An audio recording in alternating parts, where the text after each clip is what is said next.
Allez! Allez! Allez! Allez! Allez, on s'en va là-bas. Laissez-moi de l'espace.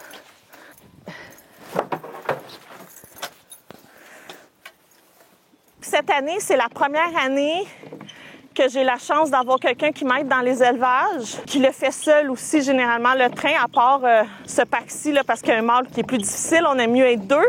Donc, ce qui n'est pas évident, c'est que c'est un poste d'à peu près 15 heures semaine seulement. Donc, c'est pas évident engager puis développer une confiance envers quelqu'un, puis quelqu'un qui va accepter de juste être 15 heures. Puis en plus, c'est 2 à 3 heures par jour. Donc, il faut que la personne reste prête. Fait que ça a été ma difficulté dans les dernières années. C'est pour ça qu'en plus de faire la comptabilité, le comptoir, je vais m'occuper aussi de tout l'élevage, d'être en boucherie. Fait que ça fait beaucoup...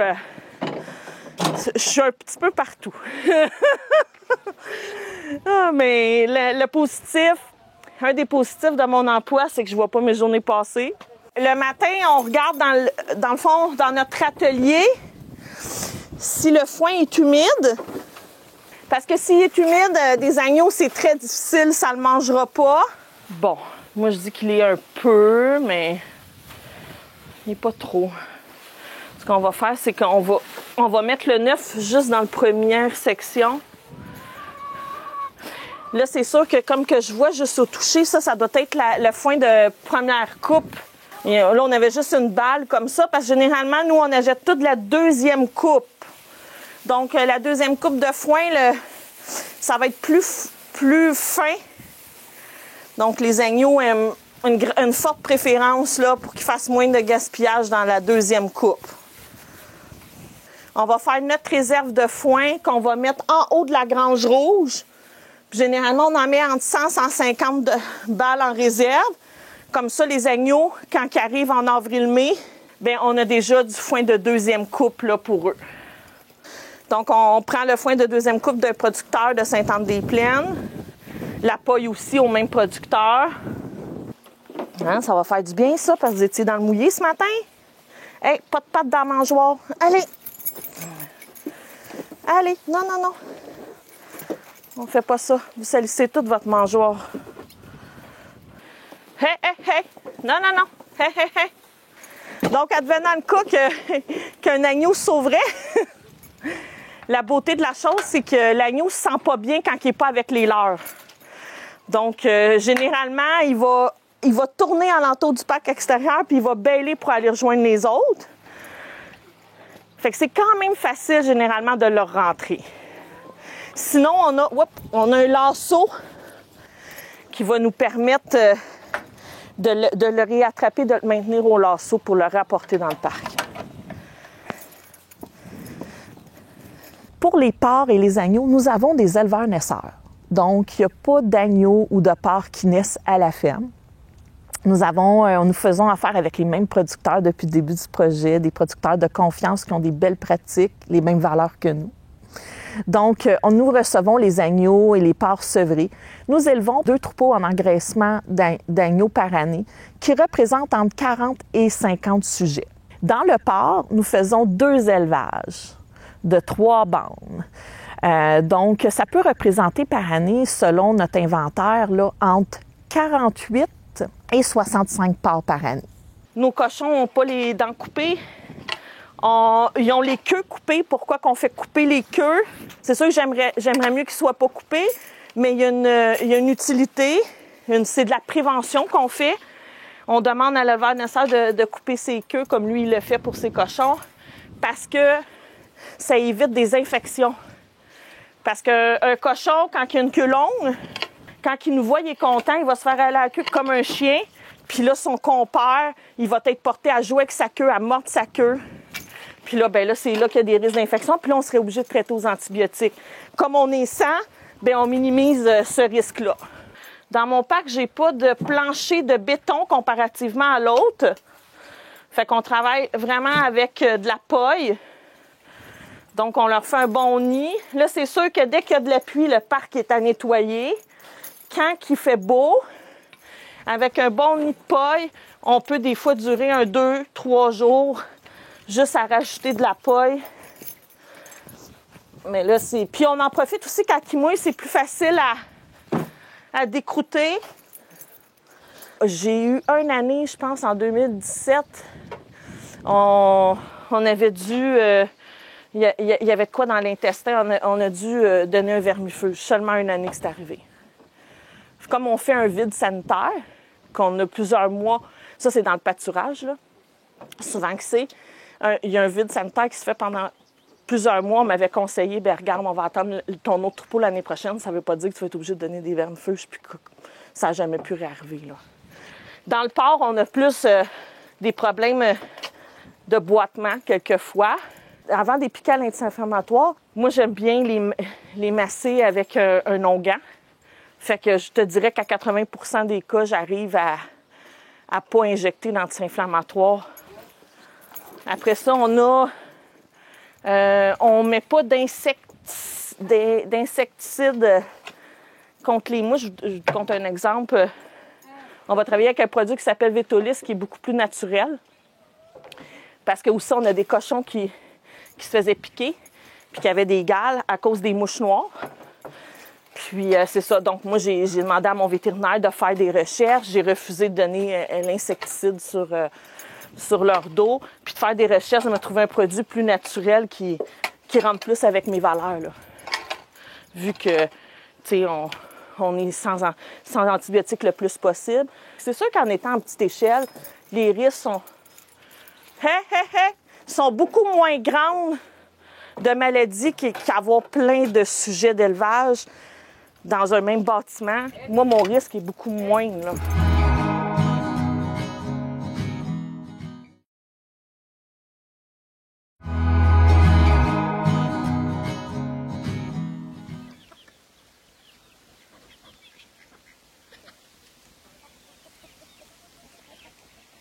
Un coup que l'animal a fini son engraissement, de faire le transport de l'animal à l'abattoir avec un contact là, qui vient nous aider avec son équipement. Tu sais, les animaux nous connaissent, c'est beaucoup plus facile pour nous là, de les faire nous-mêmes. Ensuite, les animaux sont apportés directement à l'abattoir certifié. Ils sont abattus, je tiens à ce qu'ils soient abattus la même journée. Donc, souvent, on fait notre transport à l'aurore. Les agneaux, on fait notre transport à 3h30 du matin. Pour moi, pourquoi que j'aime quand ils sont abattus la même journée, c'est beaucoup moins de stress pour eux. Donc, ils arrivent dans un environnement, puis ils n'ont pas à dormir dans une place où ce qu'ils ne connaissent pas et tout. Et pour moi, une viande moins stressée va être plus tendre. Donc, pour moi, c'est important. Ensuite, à l'abattoir, on va attendre que la carcasse soit froide. On n'a pas le temps, un producteur n'aurait pas le droit d'aller chercher une carcasse chaude.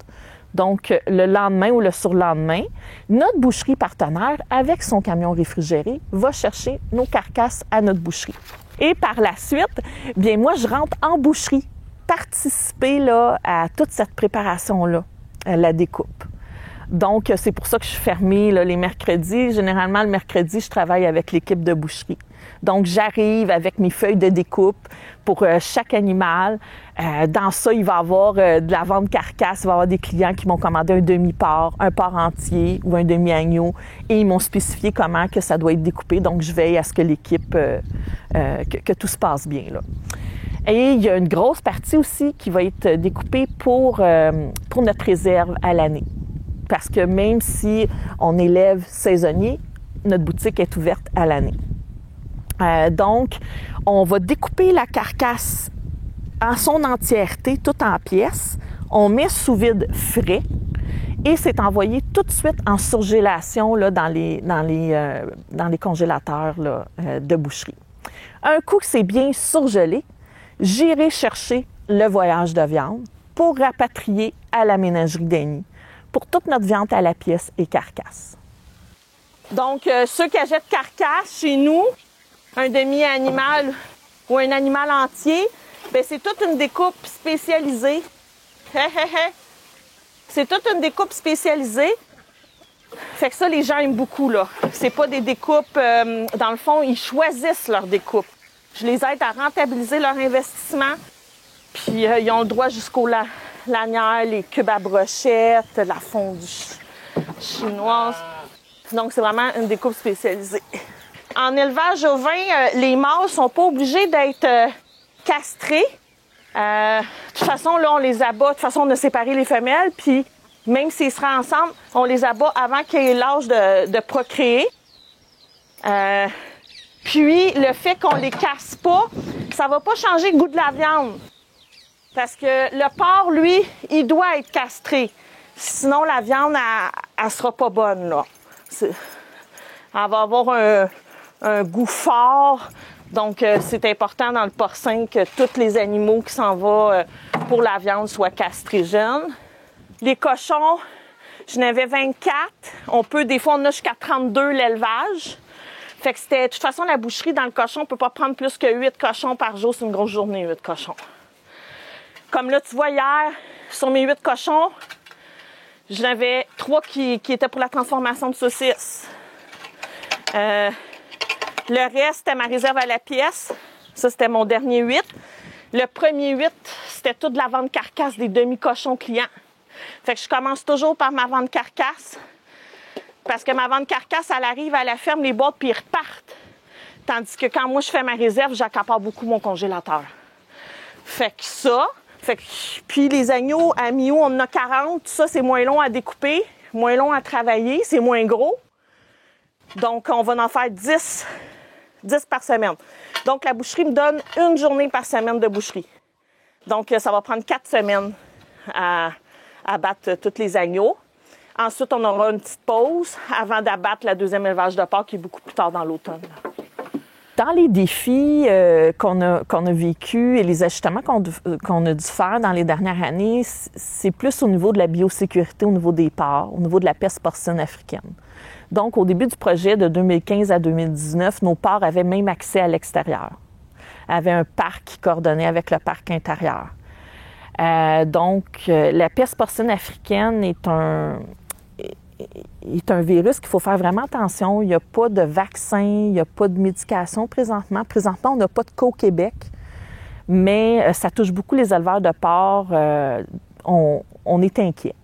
On est inquiet que la peste porcine rentre aux États-Unis et si elle se rend aux États-Unis, elle a déjà affecté plusieurs pays, elle va rentrer ici. Ça serait vraiment catastrophique pour la filière du porc. Donc, après plusieurs pressions de la Fédération des porcs du Québec et aussi des producteurs avec lesquels je fais affaire, j'ai décidé de rentrer ma régie à l'intérieur. Donc, après plusieurs recherches, je me suis rendu compte que ça pouvait être transmis aussi par les fientes d'oiseaux. Donc, mes agneaux, par contre, sont pas du tout en danger à l'extérieur. C'est vraiment, on dit, une peste qui attaque juste le porc, porcine. Donc, c'est de là, comme je vous ai dit, que j'ai modifié mon intérieur pour permettre encore de produire un porc rustiquement en créant un allée, une cour de récréation. C'est sûr que ça m'a demandé de diminuer ma quantité de porc élevée. Mais par contre, je suis après monter la quantité d'agneaux et j'ai rentré de plus en plus de produits partenaires locaux qui partageaient mes valeurs pour compenser. Donc, j'ai su m'adapter. La ménagerie d'Annie a su évoluer malgré ce changement. On fait affaire aussi avec une transportrice qui vraiment nous aide beaucoup là, lors des chargements. Donc, c'est la même transportrice qui vient depuis plusieurs années. Donc, quand elle arrive avec son camion pour faire nos chargements pour l'abattoir, elle va même participer, elle va nous aider là, à beaucoup d'expérience aussi là, pour embarquer des animaux. Donc, elle va nous aider à les embarquer. Donc, là, notre tas de fumier, donc ça, c'est du fumier solide et non liquide. Quand on est en fumier liquide, on est obligé d'avoir une fosse à purin. Donc, ici, c'est du fumier autant pour les porcs. On utilise de la brindille de scie naturelle. Donc, ça devient solide. Donc, l'important de notre tas de fumier doit être entouré de pierres. Puis, il ne doit pas avoir d'épanchements qui se font dans aucun fossé, donc loin du fossé. C'est les règles à suivre. Là, c'est pas pire ce matin, mais des fois, c'est mou pour s'y rendre. On est obligé de mettre des planches de bois pour piler avec notre barouette.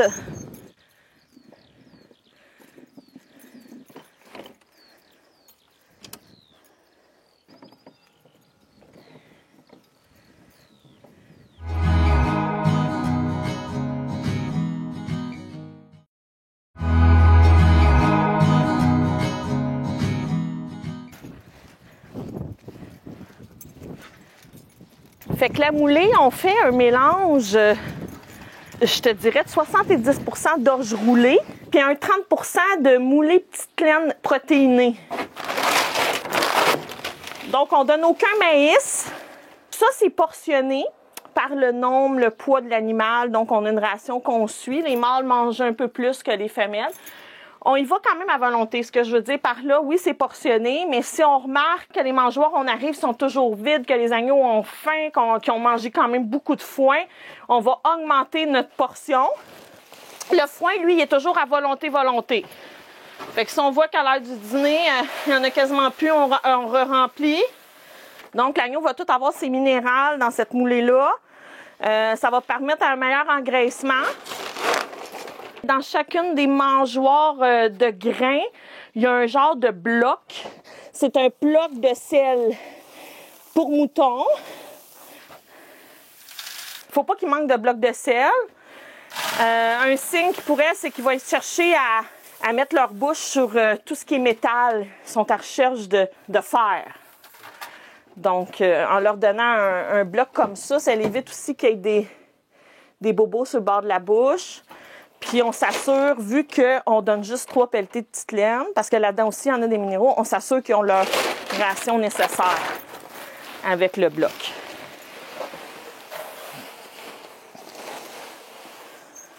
Il n'y a pas de produit animal dans les moulées. Fait que, comme je vous ai dit, ça, c'est vraiment de l'orge pur, mais écrasé, qui va permettre à l'agneau de plus l'assimiler. Parce que s'il serait rond, il passerait direct, il assimilerait moins.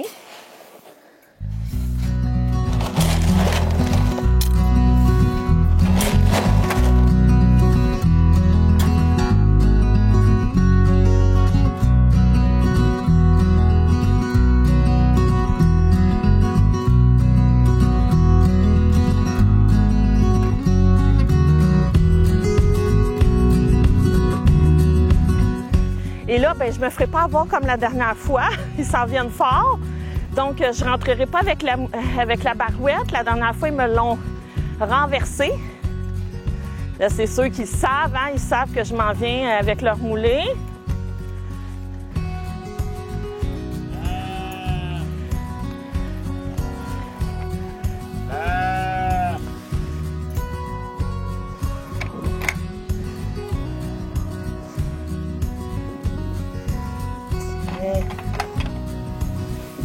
Ça.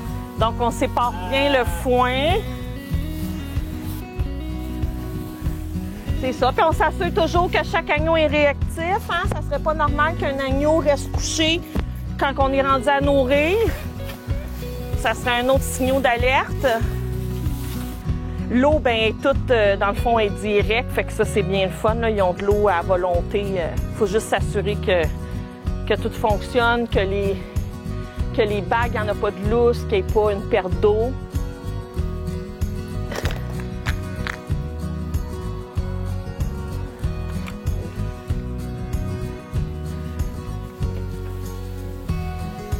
Là, il faut faire vite parce que c'est ça, ils veulent tout venir.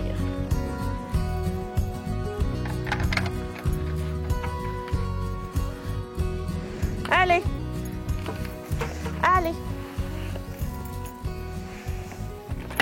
Tasse-toi.